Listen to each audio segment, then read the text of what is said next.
നമസ്കാരം. നാളെ പൊങ്കാലയായതുകൊണ്ട് ബുദ്ധിമുട്ട് ബാലന്മാരുടെ ഉച്ചത്തെ അവസാനത്തെ ആഹാരമാണ്, സദ്യയാണ്.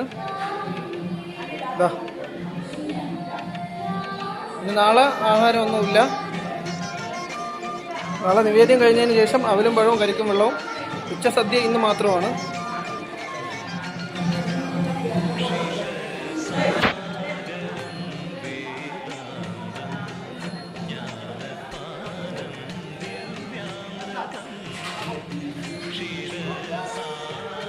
ഓക്കെ, ഇവിടെ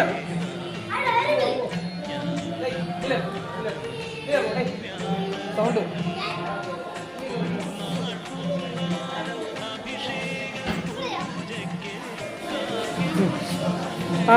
എല്ലാവരും ദേവിയെ മനസ്സിൽ വിചാരിച്ചൊന്ന് ദേവിയെ മനസ്സിൽ വിചാരിച്ച് എല്ലാവരും ആഹാരം കഴിച്ചു തുടങ്ങിക്കും. എല്ലാവരും തൊഴുത് ആഹാരം കഴിച്ചു തുടങ്ങും. അടുത്ത വീഡിയോയിൽ കാണാം. നന്ദി, നമസ്കാരം.